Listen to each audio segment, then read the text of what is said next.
पुरी की रात में रहस्यमयी रथ यात्रा और आत्मा कथा। जगन्नाथपुरी की गलियों में उस दिन रथ यात्रा का अंतिम दिन था। पूरा शहर दीपों से सजा था, भक्ति में डूबा और भावनाओं में भीगा।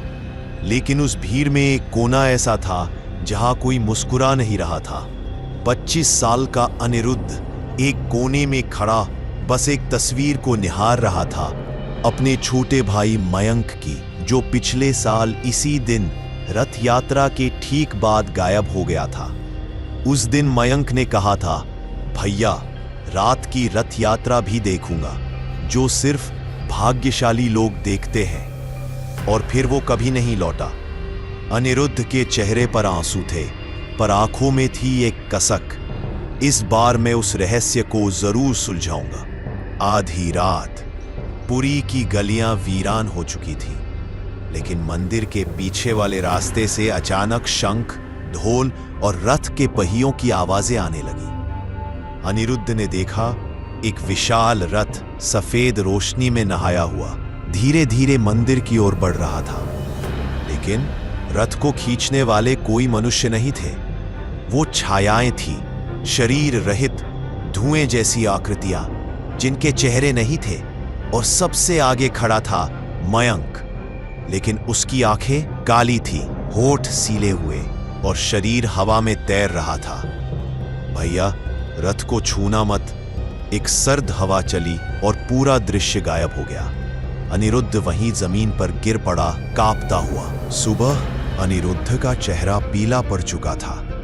उसने किसी से कुछ नहीं कहा, बस मंदिर के पीछे बैठा रहा, मयंक की उस तस्वीर को पकड़कर जिसमें अब एक हल्की धुंध तैर रही थी, जैसे वो तस्वीर भी अब उसे याद नहीं रख पा रही हो।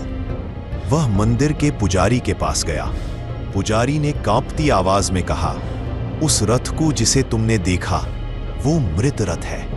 हर साल रथ यात्रा की रात जिनकी आत्माएं अधूरी होती है वो रथ को खींचते हैं ताकि मोक्ष पा सके। लेकिन जो जीवित उसे देख लेता है उसकी आत्मा भी खींचने लगती है उसी रथ की ओर। अनिरुद्ध रो पड़ा। क्या मयंक की आत्मा अधूरी रह गई थी?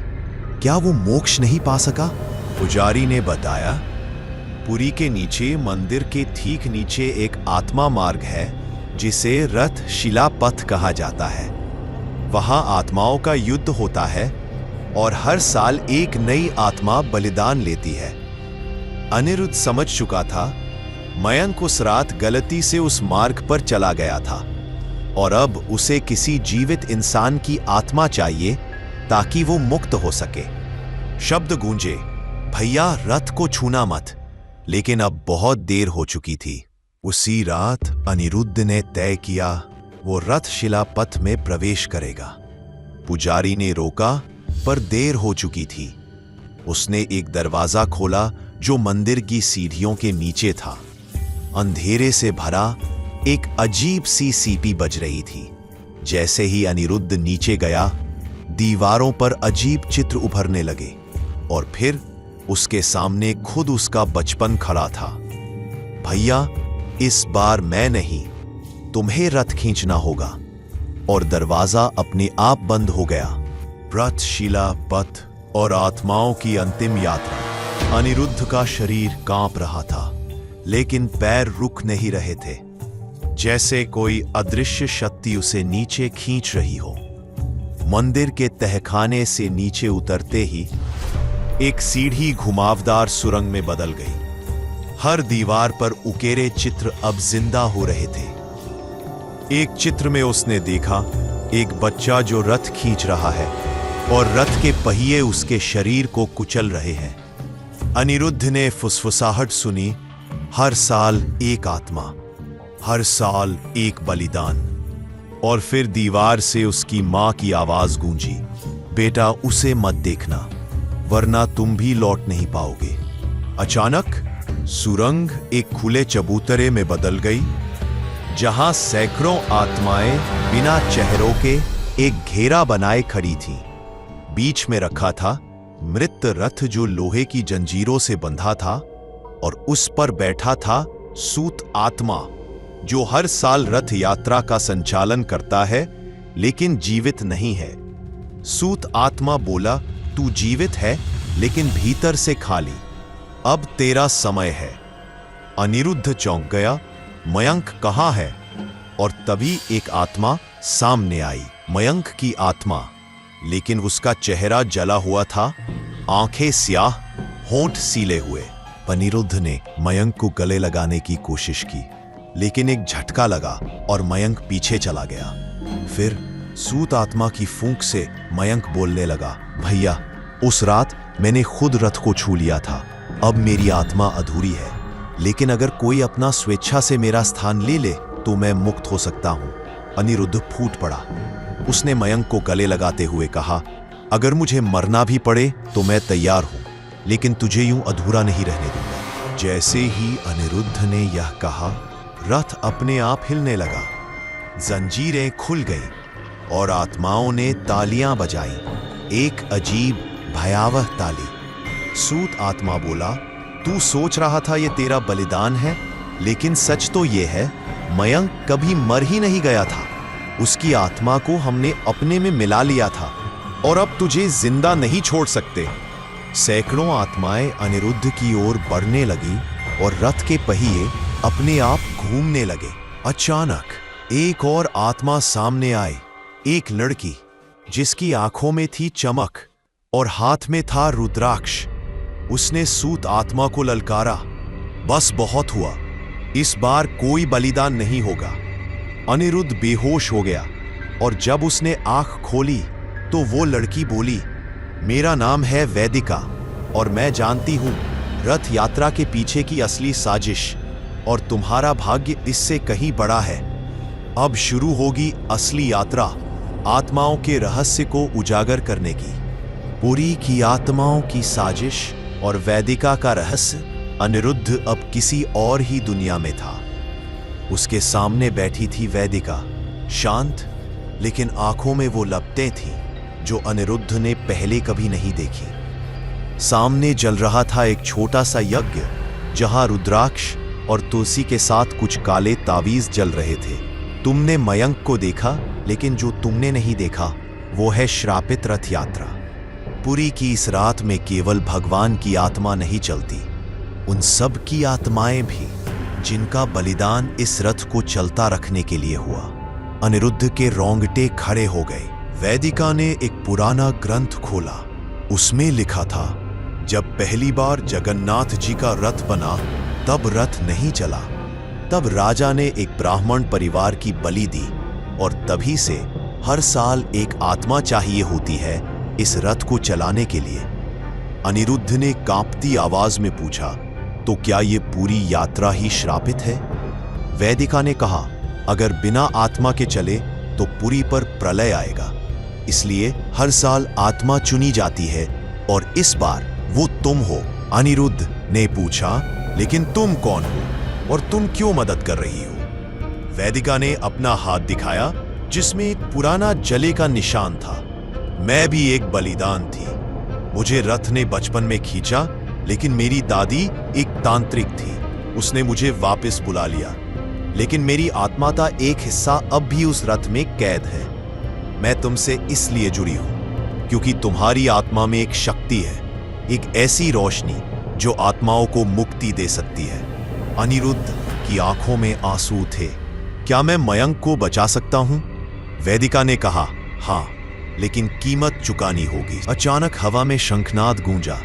वैदिका चीख पड़ी, उन्होंने हमें ढूंढ लिया है, आत्माएं जाग गई हैं। कमरे की दीवारें हिलने लगी, दियों की लौ नीली हो गई और सामने सूत आत्मा का चेहरा उभर आया, आग की तरह जलता हुआ।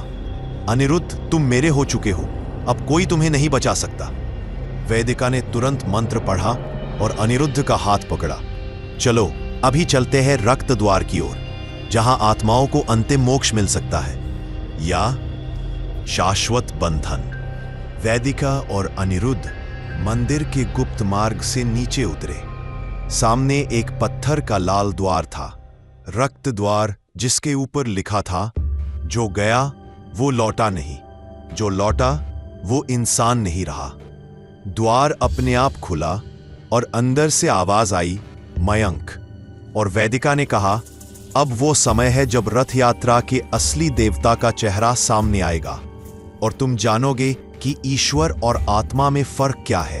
रक्त द्वार की आत्माएं और रथ का असली देवता अनिरुद्ध और वैदिका अब रक्त द्वार के भीतर प्रवेश कर चुके थे। अंदर गहरी लाल रोशनी फैली थी और एक ऐसा मौन था जो सिर्फ मृत्यु के बाद महसूस होता है।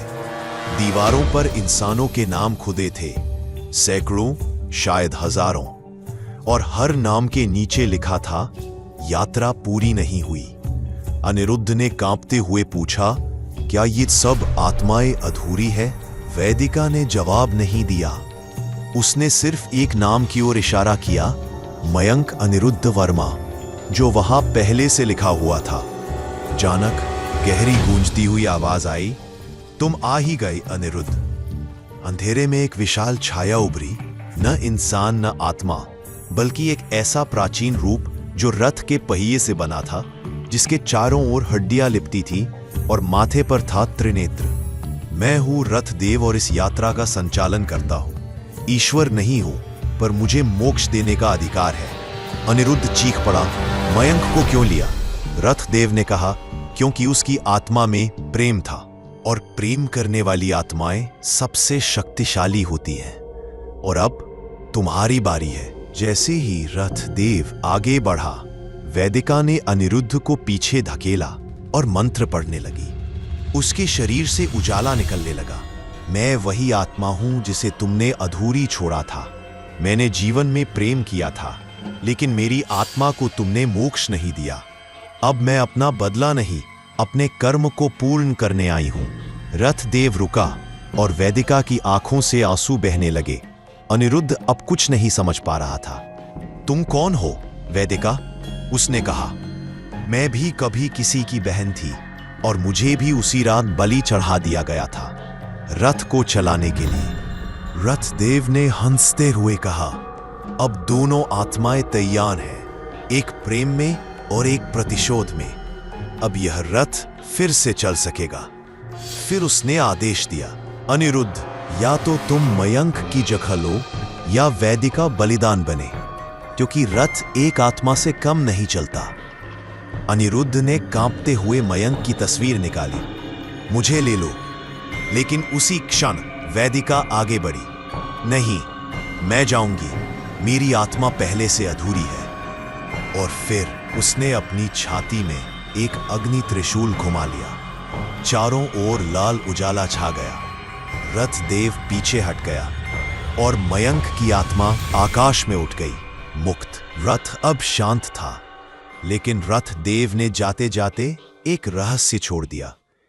इस बलिदान ने इस साल का ऋण तो चुका दिया, लेकिन अगली रथ यात्रा में तुम्हारा नाम सबसे ऊपर होगा, अनिरुद्ध। और अचानक दीवार पर नया नाम उभर गया, अनिरुद्ध वर्मा, आगामी आत्मा।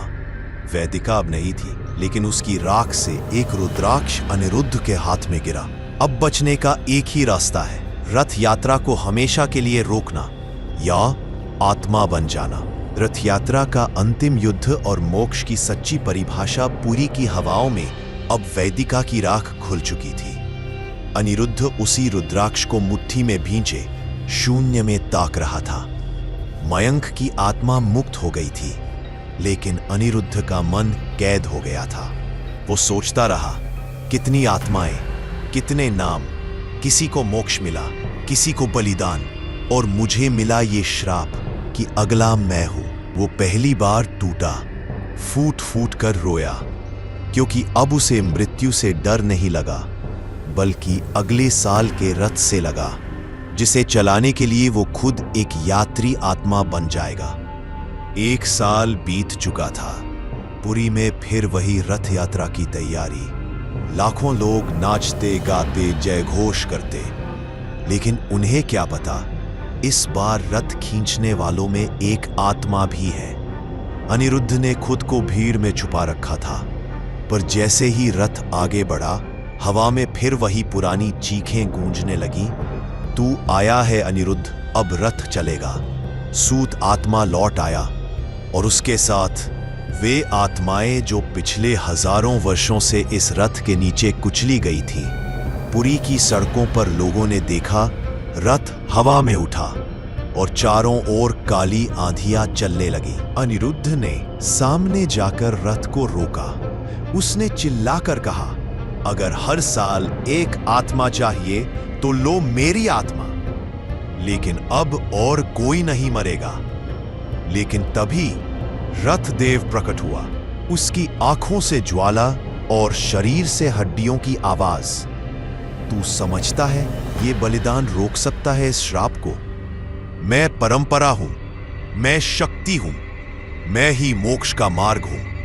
भय है, मोक्ष तब होता है जब हम डरना छोड़ते हैं, और मैं अब नहीं डरता। उसने रुद्राक्ष जमीन पर रखा और वैदिका की राख उस पर गिरी, जैसे अग्नि से जलता हुआ शंख।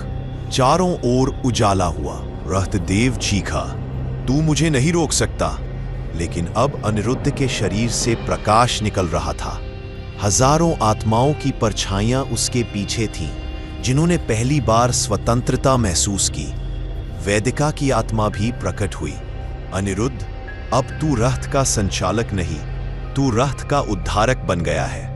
रथ फटने लगा। सूत आत्मा चिल्लाया, श्राप पूरा नहीं हुआ। और तभी एक विस्फोट हुआ। पुरी की रथ यात्रा का रथ पहली बार बिना आत्मा के रुका और फिर कभी नहीं चला। लोगों ने देखा, रथ की लकड़ी जलने लगी, पर आग नहीं थी। उसके टुकड़े आज भी पुरी के एक रहस्यमय तहखाने में बंद है, जहां हर साल बस एक रुद्राक्ष जलता है। अनिरुद्ध गायब हो गया। कुछ कहते हैं वो एक साधु बन गया, कुछ कहते हैं वो आत्माओं का देवता बन गया।